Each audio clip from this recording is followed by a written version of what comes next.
What was not to like last night? 6:04 on a Wednesday, post State of the Union address Wednesday morning here on KCMO 95.7 FM. So the question with last night's State of the Union speech from the President of the United States is a very simple one. What will he do with it? We can sit here for the next 4 hours and talk about, the speech, the clips, the pros, the, couple of cons that really make his political opponents look bad. We can do that, and we'll do plenty of that this morning. But the question I've been sitting here asking myself since I went to sleep last night and then got up this morning is, what is the President of the United States going to do with it? Because I've covered every single State of the Union the president has given. And he gets this bump every single time. People come out of his speeches being like, oh, yeah, his policies are pretty good. Oh, yeah, this guy's doing like a lot of things that I agree with. There's a reason that he's been elected a couple of times. And while he can't control the outside noise, he can't control the people that cover him. He can't control the media. He can't control social media. Can we get everything aligned to the point where you actually come out of this thing and have serious momentum as you start thinking about the November midterms? Because that's what matters right now. If you just want to feel good about last night because, you thought it was a great speech, that's fantastic. I did too. I'll get to more of that coming up. But the biggest thing that everybody from the administration to voters of this president should be thinking about is, how do you use this to forward the momentum and the mission in 2026? That's it. Nothing else matters, okay? Because if you go out there in November and get your clocks cleaned, what do you have then? Then last night is like winning a preseason football game. It doesn't matter. But there was so much from last night that the president should be proud of. There's so much that his cabinet should be proud of. And yes, you had the typical dog and pony show. There's no doubt about it. But I thought his most powerful content was tied to the issue of immigration. He starts off with the economy, which, fine, I figured he was going to do that. I thought he was going to do that. I said last night that I thought the president should start off, and I said this on the show yesterday, that I thought the president should start off his State of the Union talking about the angel moms from a couple of days ago, the mothers who had lost their children at the hands of an illegal immigrant. That's where I would have started the entire State of the Union, because that's the issue that actually most Americans agree with him on, but also he's lost a lot of Americans on because of this whole ICE nonsense and these protests and these walkouts and everything else that have been taking place over the last several weeks. So it's the issue where he's lost the most ground, despite the fact that I believe, and the polling suggests, it's an issue that when he got to office, a lot of people agreed with him on. So that's the narrative that I thought he had to correct. And he did get there. He absolutely got there. And he got there in one of the most powerful ways he could have. He used the optics of the cameras to his advantage. That's what the President of the United States did last night in this moment. One of the great things about the State of the Union is how it gives Americans the chance to see clearly what their representatives really believe. So tonight I'm inviting every legislator to join with my administration in reaffirming a fundamental principle. If you agree with this statement, then stand up and show your support. The first duty of the American government is to protect American citizens, not illegal aliens.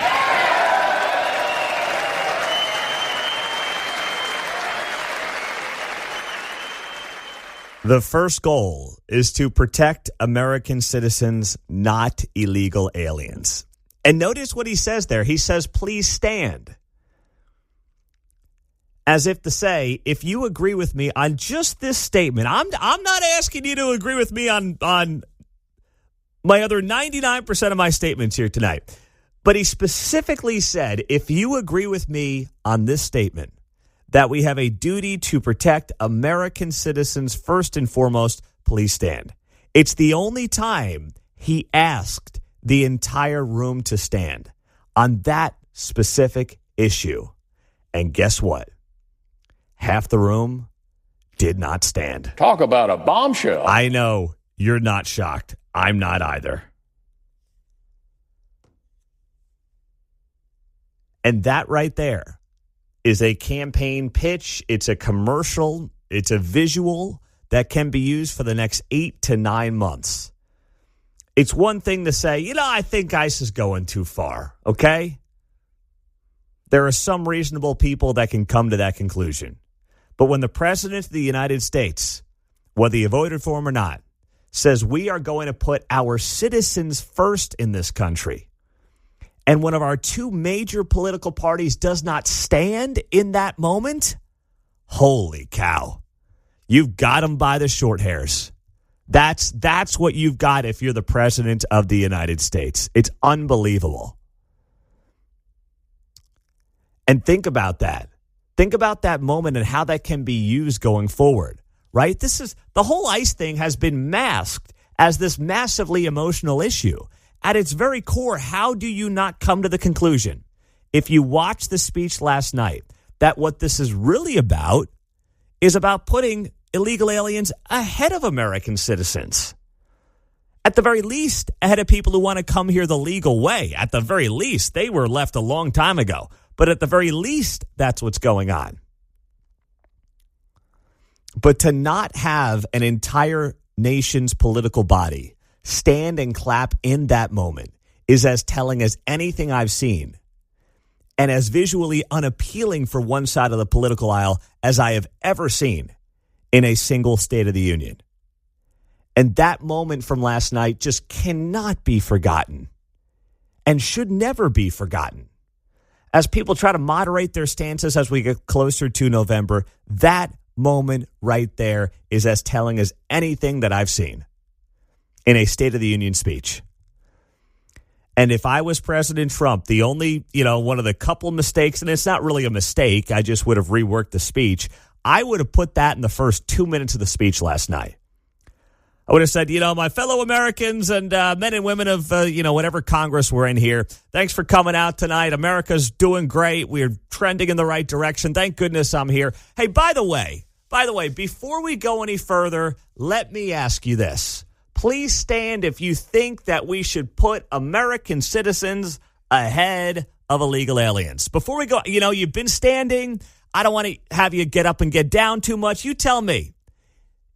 Please get up and stand if you agree with this statement. Within 2 minutes, I would have brought that up. That's how powerful that was last night. That's how good it was. Instead, we got about 45 minutes into the speech, which, once again, I understand I'm nitpicking, but I'm also crediting the administration for how good that was and how powerful that was.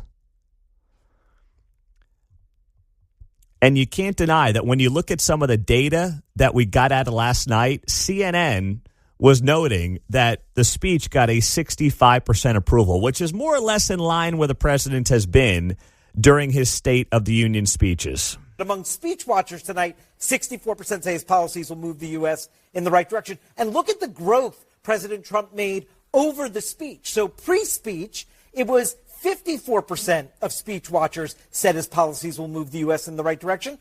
After the speech, that number goes up 10 percentage points. So Donald Trump made some progress with people watching the speech from their pre-speech expectations to what they saw in the speech itself. And that 64% number, that's pretty much in range across all of his State of the Union addresses. That was CNN last night. And I could hear the producers crying in the background. Couldn't you? When you exceed expectations in this world at this time in American history, you're doing something right. Use it, run with it. The question is, how? How do they use it to their advantage? That's the question. I'll ask Roger Marshall, Kansas U.S. Senator, about that. He will be here in 20 minutes on KCMO. We'll get to your calls at 913-408-7957. Your calls, your texts, your reaction to that State of the Union speech last night. We aired it right here on KCMO Talk Radio 95.7 FM. And I put this up on my Facebook page last night. I said, give me a grade from A to F. And I'm sure many of you will be surprised by the reaction on the Facebook page. I'll share some of that with you and get to your calls right here on KCMO. 913-408-7957. That's the text line and the studio line after President Trump's State of the Union last night. And to me, the most powerful moment by far was this. One of the great things about the State of the Union is how it gives Americans the chance to see clearly what their representatives really believe. So tonight I'm inviting every legislator to join with my administration in reaffirming a fundamental principle. If you agree with this statement, then stand up and show your support. The first duty of the American government is to protect American citizens, not illegal aliens.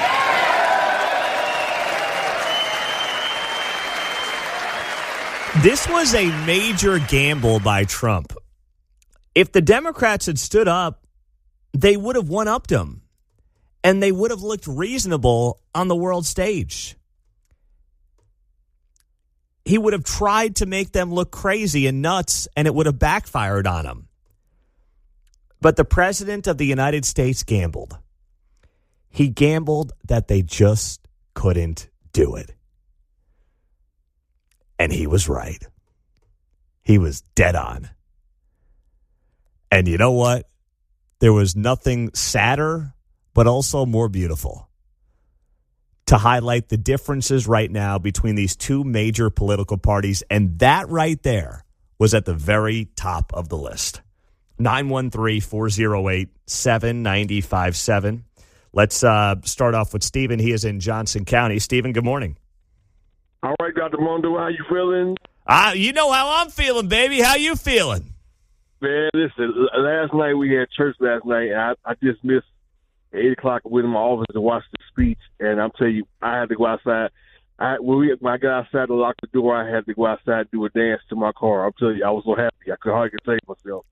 That was a knockout the park. I'm telling you, A+ what he did last night. And what stood out really the biggest for me was when he asked them to stand.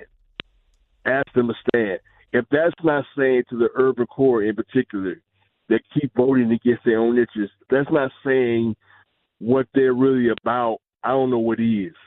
They're showing you on TV that they're not for you, they're for illegal people. Emmanuel Cleaver, Eli Omar, and all them clowns. You know, so I mean, I couldn't. I was so happy last night. I went to bed last night with a smile on my face. And I can tell that smile has not come off your face there, Stephen. No, I woke up this morning. I'm happy in my spirit. I'm telling you. Has anyone heard from Emmanuel Cleaver after that speech last night? Because he has not posted anything on social media since the speech wrapped up, but I did see that he was there. He was there at the State of the Union. I know about 70 Democrats decided to skip the State of the Union. Emmanuel Cleaver here in Kansas City was there, but he has not said anything since the speech last night that I've seen publicly. No, but last night I did send a copy of that little snippet of speech to his son. I did. So I might not be his friend no more. Wait, you sent that clip to who? His sons? His son, the one that pastors the church now. Oh yeah. The third. Yeah. Wow. Yeah. I mean, this is what we're about. And you pay these people to represent you, and they go represent somebody that's against your country. Yeah. It's shots dead to America, Ali Akbar, whatever they be saying. You know, I mean, it's just ridiculous. You know, hey. But I mean, Officer Trump did an A+ last night. All right, Stephen. Thank you, buddy. I appreciate the call. My Facebook, I put it up before I went to bed. Just search Pete Mundo on KCMO Talk Radio. I said, give your A to F grade for the State of the Union. And I knew what was going to come out of it. We've got hundreds of comments on here, 324 comments as of right now. And there are half A+ and half F-, which is exactly what I would have expected, right? Exactly what I would have expected. Because that's in large part who's going to be most engaged with last night's speech. The A+ crowd and the F- crowd. right? The A-plus crowd, the Steven in Kansas City, the F- crowd, putting on the dyeing the hair blue and waving the flag and just hate watching something to, I don't know, try to satisfy your soul. I guess there are people, sadly, that try to do that. But I knew what it was going to be. But it's not about, frankly, the A-plus crowd or the F- crowd. It's about the people who are somewhat in the middle, who might tune in for the first 30, 40 minutes and say, oh, yeah, there are things that don't get covered in the media. There are things that are not getting enough attention nationally that I actually like amidst all the chaos. And that's what the president of the United States and who the president of the United States has to appeal to in those moments. The base is always going to love you, right? They're always going to say A+. The haters are always going to hate you. You got to try to find the people that are somewhat persuadable here, and that's Touché. where they had an effective night there, John. Touché. And I might add, I like to tweak people who say, I could care less with it's I couldn't care less. So is there really an F-? There's just an F. I know. Someone on my Facebook gave it a G last night. Okay. Well, I like that creativity there. At least they were Take creative. it on down another step. Oh, man. 913-408-7957. Paul is in Kansas City. Good morning, Paul. Hey, good morning, Pete. Yeah, that speech wasn't for me and folks out here in southeastern Jackson County. That was for independents, and they wrote that for him to do it, and he did a great job. His most valuable player right now is that speechwriter. I don't know who he or she is, but he needs to keep her close to the office. Don't let her go, or him, whoever it is. But that's when he timed that immigration statement, I was just kept thinking, Joe Frazier, Ali, fight number one at the guard where that left hook comes out of nowhere, and they go, down goes Ali, down goes Ali. I'm thinking, that's what he did. He threw a left. They never saw it coming, Pete. They never saw it coming. Well, you know what? Here's the thing, though. They should have.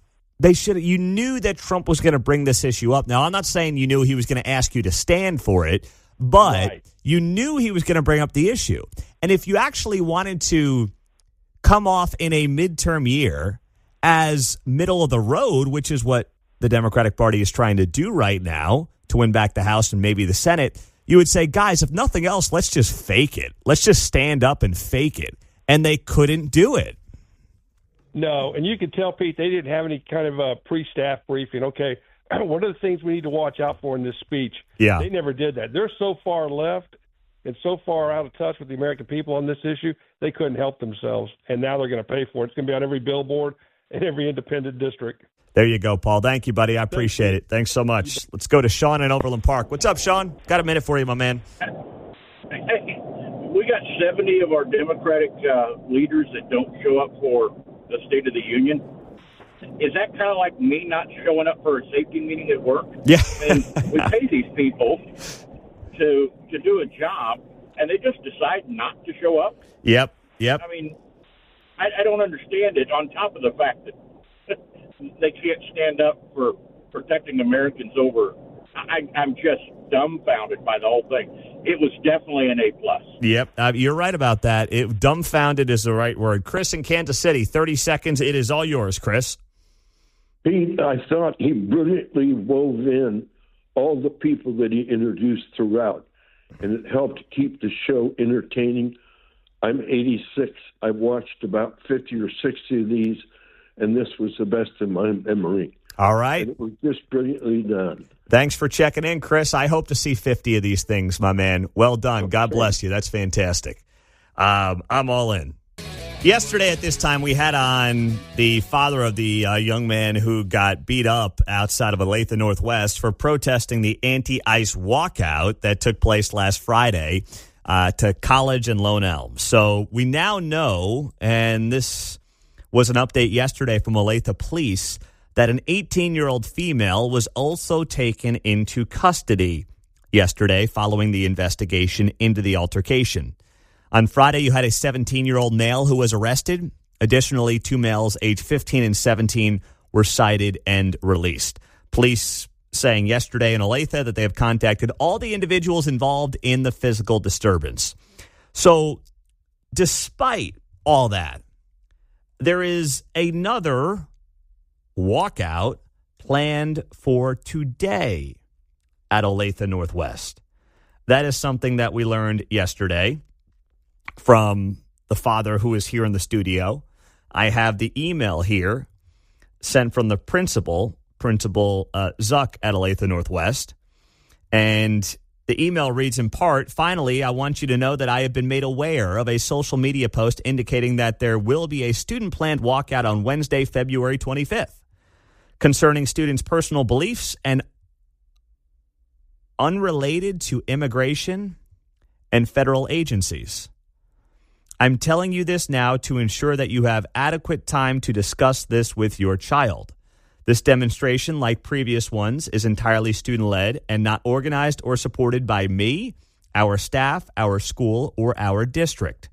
I want to reiterate that staff will monitor the situation solely to help ensure safety, and there will likely be an increased safety presence due to Friday's incident." Well, you can't tell me that your staff is there to monitor the situation to help ensure safety when the staff was there last Friday and you could not ensure safety. And blaming it on the fact that, well, they went off school grounds, so, we kind of just let kids get beat up because they went across the street. I mean, at some point, especially if you're someone who knowingly was there to monitor the situation, I'm not saying that you support it. In fact, I would prefer that you just have people who are largely apolitical and probably are tough guys. Like, I had a 6th grade teacher. This guy served in Desert Storm, and you didn't mess with him, all right? And you know what? There were a couple of times when he got in the faces of kids who needed it, some of the tough kids, the bullies, and he gave it to them. And that's what they needed, okay? That's what they needed. Now, the problem today, and I don't envy some of these teachers because the problem today is that they end up getting sued or the school gets sued because everyone's looking to sue somebody for a nickel these days. So that's the hard part. And I admit that I don't envy the teachers in that situation. But at the same time, you're watching your own students get beat up across the street. And the legal side of this has, yes, created a mess for everybody. There's no doubt about it. Because the minute you got a teacher trying to break up a fight not on school grounds is the minute that, you know what, I get it, that teacher suddenly opens himself up to a potential lawsuit. That being said, I was talking to people on the legal side yesterday in Kansas, and I said, you got these principals hiding behind the Supreme Court saying, nothing we can do, the whole Babe in the Woods routine, right, that they got going on. Said, is there something that they can do? Is there anything that they could do if they really wanted to stop these walkouts from happening? Because right now they're basically saying there's nothing we can do, oh well. And while the First Amendment obviously protects the right to protest, it doesn't create a right to leave school to protest. Could they punish these kids more for skipping class? Could they suspend kids who walk out of class saying we're done with protests? Yeah, they could. They could do that. There are things that these schools and the leadership and the administration could do if they had the fortitude to do it. They don't. They're not interested in that right now. And you know what? They can sit there all day and say, well, we're not supporting this. But you are supporting this, right? It's like being a parent. You can sit there and say, don't do that. Don't you? Okay, or what? Or what? That's how kids think. That's how young people think. So we don't have this just happening today at Olathe Northwest. There was also a planned protest at a middle school in Olathe. So, and we got this intel from a source, shall we say, in the Olathe School District who sent us this email. Do we know which middle school this was by chance or no? Indian Trail Middle School. Okay. So this comes from Indian Trail Middle School. We were recently informed that a student-organized walkout to the field is planned for tomorrow, meaning today, February 25th, regarding current events related to immigration and federal agencies at a middle school. We wanted to take a quick moment to share information with you regarding how our district handles student walkouts and protests. In Olathe Public Schools, we value our students' perspectives. You know what? With all due respect, I'm not really interested in an 11-year-old's perspective, okay? I don't care. You're 11. Sit in the classroom, be quiet, and listen to your teacher and learn something. That's literally it. They're not adults. They're children. With all due respect, I don't respect an 11-year-old's opinion on anything, and neither should you. Where are the adults? The email goes on to say, to be clear, these activities are, and by the way, I don't care if they're like it's not about the side. I don't care what your opinions are on politics at 11. I'm just not interested. Now, if you're my kid or you're a family member or a family friend, obviously, we'll talk about it. But in this setting, in school, no, it's not like, well, the kid's got to have a voice. Hey, come on. Haven't even gone through puberty yet. What do you mean? Stop with that. All right. In the email from the principal at this Olathe Middle School. Students have the constitutional right to participate in walkouts or other demonstrations to express their views on issues they care about. To be clear, these activities are always completely student-led and not sponsored or organized by the school, staff, or school district. Protests and walkouts on our campuses are monitored by staff solely to ensure safety. However, if a student chooses to leave school grounds, we're unable to guarantee supervision. Finally, we will follow our standard attendance protocols in the event of a walkout. So you'll get an absence if you leave. Great. Wow. Whoop-de-doo. Our top priority is always the safety and education of our students. We encourage families to engage in conversations with their child about these types of activities and their level of participation. Open conversations at home help reinforce expectations around civic engagement, learning, and safety. Thank you for your continued partnership, and please let me know if you have any questions. I thought we were going to get a thank you for your attention to this matter from the principal there at the Olathe Middle School, but that's not what we got. This is embarrassing. It's completely embarrassing. My inside source at that school has told me that the teachers are hands off. They're not saying anything about this. They don't want to be involved in it. That's great. They're saying, I think that the principal doesn't really want to, he has to send somebody out there to kind of view it, but I don't think he really wants to be involved. It sounds like he kind of copied and pasted that. They probably told them what to say in the email to send it out, but I don't know for sure. Oh, yeah, I'm sure some attorney got, $400 an hour for that email. You're right. I agree. And that's great to hear. But if all you're going to do is be like, yeah, if you leave, you're getting an absence, you don't want an absence. Oh, great. I get to skip algebra. Or the way things are trending, they'll still do an addition in middle school these days. Well, I mean, at some point, you've got to come together as a community, as a district, and say, this is embarrassing. This makes us look bad. And, oh, by the way, in Olathe in particular, you got a $400 million bond issue on the ballot when all anybody's talking about in Olathe is where the walkouts are today. What do you guys need new buildings for? No one's in them. I mean, all you're doing is leaving them. We need new buildings to then do more walkouts, and we got to leave these beautiful buildings during these. We want nice buildings to do walkouts from. This is terrible optics at the worst time for Olathe. It really is. 913-4087-9057. Let's go to Debbie. You're on KCMO. Hi, Debbie. Hi. I'm just wondering, perhaps it varies by city, but I worked with somebody in St. Joe who was arrested because her daughter missed school. It was a truancy law, and it was probably much more excessive than what we're talking about here, but she literally got arrested because her kid missed school.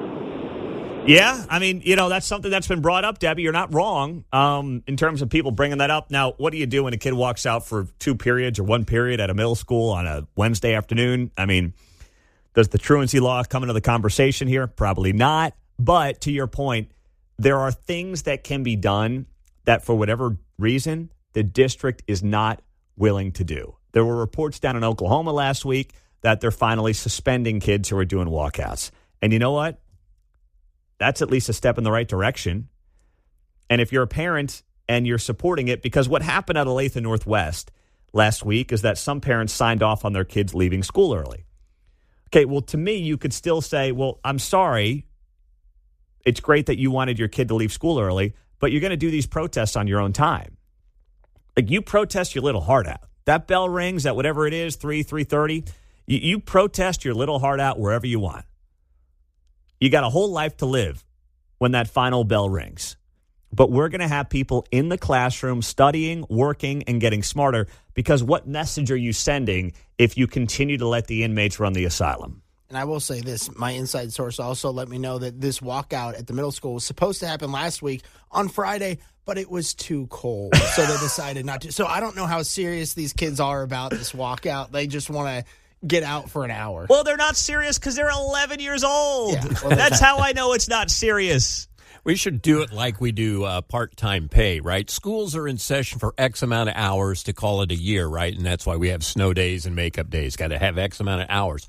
We assume when we have class, the children are there, but not necessarily if they walk out. So what if we just track the kids by hours and they have to have the same amount of hours as the school is open in order to complete the year? That's, you know what? Get it done, John. All right. Can you handle that for me after the show? You I got will that? see to that. Okay. Thanks. I appreciate it. Because that makes too much sense as well. Yeah. So tough. We were going to do a walkout, but, we don't do walkouts when it's below 37 degrees. All right? We need at least 38 to feel good about the walkout. It's a joke. It is a joke, and they're making a joke of the administrators and the entire school district is what they're doing. And the district is whistling right past the graveyard. I really wish we had more moments like last night. I really wish we had more moments like last night, like what we saw when Team USA walked into the State of the Union.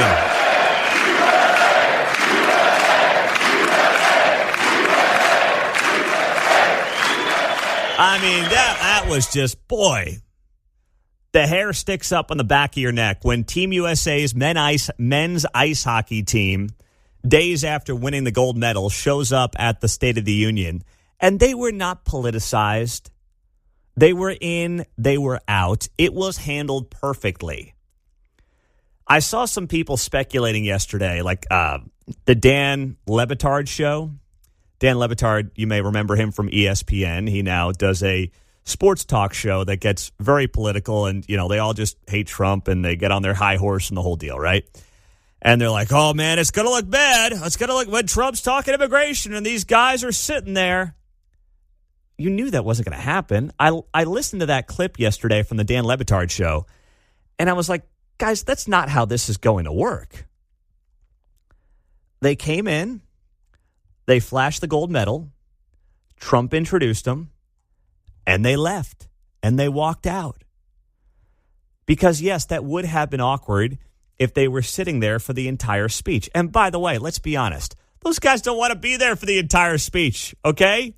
I think they're still hungover from Miami the night before. And the night before that. I mean, these guys have been on a 48-hour bender, okay? They were there to just kind of wave the gold medal and then turn around and leave. Although I did see that Trump hosted them at the Oval Office yesterday, and he had double cheeseburgers from McDonald's for all of them. It was absolutely fantastic. We have pizzas, we have 300 hamburgers, many French fries. And the introduction was outstanding as well. And by the way, I said yesterday I thought it would be the only thing that Democrats would stand for. And it was the only thing that they universally stood for. And I'm glad that they did. I wish it wasn't the only thing. I think there was plenty that was bipartisan last night. But it was the one thing that they rightfully stood for. Even they couldn't justify sitting for this. Our country is winning again. In fact, we're winning so much that we really don't know what to do about it. People are asking me, please, Mr. President, we're winning too much. We can't take it anymore. We're not used to winning in our country. Until you came along, we're just always losing, but now we're winning too much. And I say, no, you're going to win again. You're going to win big. You're going to win bigger than ever. And to prove that point, here with us tonight is a group of winners who just made the entire nation proud. The men's gold medal Olympic hockey team. Come on in. That is fantastic. Oh, we're just winning so much. No one's ever seen this kind of winning. Oh, and they're like, sir, stop the winning. Sir, quit it some more. Too much winning. I can't handle all the winning, sir. Enough's enough. Enough, please. Oh, my gosh, that was so good. That was so funny. And it was a great lead-in to these guys. Then they walked through the double doors, and they've got their gold medals, and rightfully so. The entire place stands up and cheers. It was a great moment. You can tell, though, that microphone is not set up for people to raise their voices into, right? Because it starts to get staticky and, it's not sounding very good. Overdrove it on gold. Yeah. But that last night, I mean, that's what we need more of in this country. Sports can still be our great unifier. It should be our great unifier.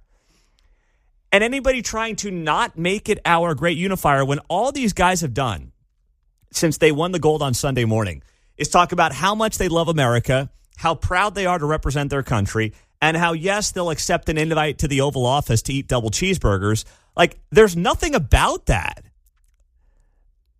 you inherently think to yourself is super political. Same thing with the Chiefs. I mean, the Chiefs went to the White House when Biden was the president, as they should have, as any team should do when you're invited into a situation like that. If anyone wants to invite me to the White House, I don't care who's in office, I'm going. All right? I'm going. And that's all this was the last couple of days. And the people who have tried to make this political at all, they're the ones who are showing their rear ends. They're the ones who are looking at everything through a political lens, even when it's not there. Get over yourself, get over your TDS, and for once, just appreciate the moment and celebrate America. Because being proud to be an American is not about who's in the Oval Office. It's not about who's running Congress. It's about having like-minded values that I still think, by and large, we can all rally around. Although, sadly, that is being lost, it seems like, every single day. Oh, Quentin Lucas couldn't help himself. He couldn't help himself. He went to sleep last night and said, I think I'll sit this one out. But he woke up this morning and he said, not so fast, my friend. And he has jumped into the fray following the State of the Union last night. The mayor of Kansas City posting on Facebook 6 minutes ago the following post. You ready for this there, fellas? You ready for Mayor Q? You don't know how to answer Only that, because do you? it's part of my job. Otherwise, I don't care. All right. Mayor Lucas putting on Facebook. This did not go on X, only on Facebook. When the going gets tough, the imitation tough attack on a marginalized ethnic group with next to no ability to defend themselves. A reminder, almost all crime in America is committed by our fellow Americans, often by our neighbors and folks that we know. The mayor then says, God bless the Somali Americans and many other immigrant groups who love our country and help us better build communities and America each day. Okay. He just couldn't help himself, could he? He just couldn't help himself. I love the first comment he got was from a constituent in Kansas City. Her name is Fair. And Fair writes, Mayor Lucas, I sent you a concerning email about my neighborhood. Please read it. It's basically like a nice way to say, stay in your damn lane. I'm sort of thinking. It's like, hey, dude, I got a problem here. Stay in your lane. Man. So first off, I just want to break that down. What he's talking about last night is when Ilhan Omar and Rashida Tlaib start yelling at the president, and this is what it sounded like. You know, they're yelling at him when he brings up the, alleged Somalian fraud up in Minneapolis, and he just talks over them. I mean, what else is he supposed to do in that moment? Let him just take over the State of the Union? Isn't that a shame? You should be ashamed of yourself not standing up. You should be ashamed of yourself. That is why I'm also asking you to end deadly sanctuary cities that protect the criminals and enact serious penalties for public officials who block the removal of criminal aliens. In many cases, drug lords, murderers all over our country, they're blocking the removal of these people out of our country, and you should be ashamed of yourself. I mean, you want to enter the fray, right? If here's the thing. You know full well that last night Trump has the bully pulpit. right? You don't have a microphone. He does. Mayor Lucas gives a state of the city. He gave one like 2 weeks ago. If he starts getting screamed at, well, what do you think he's going to do? Take it? Or you think he's going to, talk over it and probably have that person removed if it's not, a member of the city council? But if a member of the city council started yelling at Mayor Lucas in the middle of his state of the city, I'm pretty sure he wouldn't dig that either. Okay? I'm pretty sure he wouldn't dig it. So let's just call it like it is at least. And then when he goes on to say here in this post yesterday, or post 6 minutes ago, about last night's State of the Union, almost all crime in America is committed by our fellow Americans. That's something that gets brought up a lot, right? Well, American citizens commit more crimes because there are obviously more American citizens than there are people who are not here legally. Is every person here illegally committing violent crimes? No. Are the majority wanting to just live a better life in America? Yes. But they've already broken the law by being here illegally. They've cut the line from people who want to come here the right way. It's not fair to them. And the data is actually not always on Mayor Lucas's side, believe it or not. I know, it's shocking. Talk about a bombshell. I'm reading this here from a study done by FAIR, Federation for American Immigration Reform. In Arizona, a state where drug trafficking across the long and sparsely protected border is widespread, nearly 3% of all illegals find themselves incarcerated in a state or local facility at some point during the year. In comparison, roughly 0.7% of citizens and lawfully present immigrants in Arizona are incarcerated. New Jersey, a state with relatively low incarceration rates, sees illegals as 5.5 times more likely than citizens or lawfully present aliens to be incarcerated. Even in Texas, unlawfully present illegal immigrants remain 60% more likely to be incarcerated than citizens and lawfully present immigrants. So they like to use it based on a pure number statistic, like American citizens commit more crimes than people who are not here legally. That's true because we have a lot more people here who are citizens than who are here illegally. It's not a numbers game.